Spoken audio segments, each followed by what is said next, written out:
Alright, welcome back to 1 Hour Sports Table. We're discussing the fall of Man City and Pep Guardiola. Is the woes of City a tactical stubbornness or fatigue?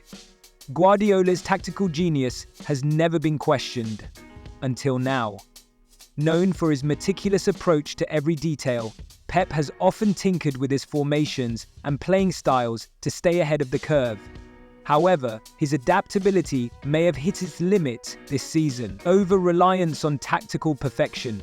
Pep's insistence on positional play and intricate passing triangles requires players to operate at peak mental and physical capacity.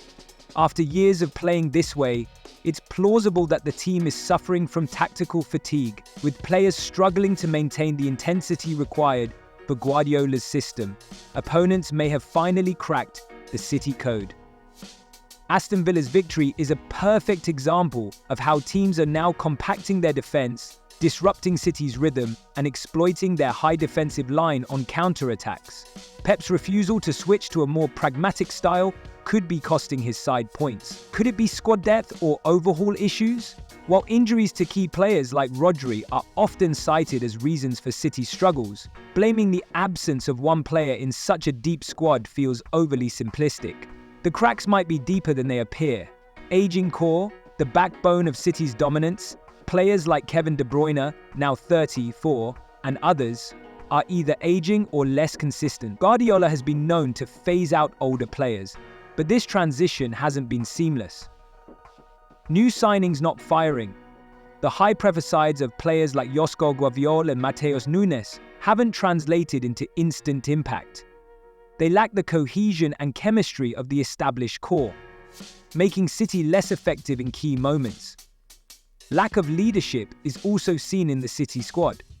With veterans like İlkay Gundogan back in the team, City still misses a true leader. The team seems to lack a leader who can rally the players during tough times. While Rodri is a natural on-field leader, his absence has exposed the lack of alternatives in this department. Another interesting point to consider is the Guardiola burnout cycle. Guardiola's teams, be it Barcelona or Bayern Munich, have often shown signs of burnout in his later years. His intense management style, coupled with the mental toll of constant success, may be weighing heavily on both him and the squad. Are we witnessing the end of an era? 2.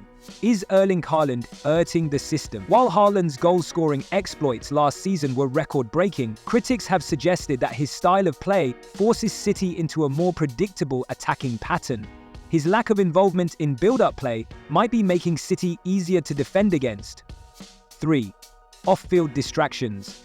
There's speculation about unresolved issues within the club hierarchy. Could Guardiola's rumored dissatisfaction with the club's transfer dealings or ongoing Premier League investigations into City's financial dealings be seeping into the dressing room? There are broader issues beyond tactics and personnel, issues such as mental complacency. After achieving the treble last season, the hunger to push for more success may have diminished. The intensity required to maintain such dominance is mentally exhausting, and even the best players can lose their edge. They are not Manchester United under Sir Alex Ferguson. Secondly, evolving Premier League dynamics. Rivals like Arsenal, Liverpool, Chelsea, Aston Villa, Nottingham Forest, and Newcastle United have significantly improved, closing the gap on City. These teams are now capable of going toe-to-toe with City, unlike in previous seasons. Thirdly, midfield crisis. Without Rodri, City's midfield appears disjointed. However, the issue goes beyond him. Players like Dias haven't stepped up, and Pep's lack of faith in certain squad members might be creating further instability. In the Champions League, City hasn't looked as dominant, often scraping through matches rather than asserting their usual authority. While, in the Premier League, 6th defeat already. Defeats to teams like Aston Villa and Crystal Palace reflect a team struggling to break down well-organised defences. As it's in the domestic cups, early exits or unconvincing performances highlight a lack of depth and consistency. The road ahead for Guardiola and City. Guardiola must find a way to motivate his players, reminding them that past success is no guarantee for the future. Reinforce in January. A new midfielder or winger could provide the spark needed to rejuvenate the squad. Perhaps a shift to a more pragmatic or unpredictable setup could keep opponents guessing and help City regain their dominance. And, just maybe, identifying new leaders within the squad is crucial. Guardiola also needs to ensure his own commitment doesn't waver. Manchester City's struggles in the 2024-25 season are emblematic of the challenges faced by every great team. Staying at the top is harder than getting there, according to the legendary Manchester United manager, Sir Alex Ferguson.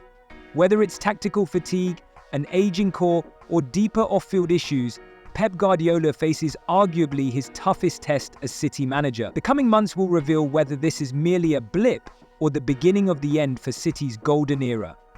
Will Guardiola evolve, or will City's dominance finally falter?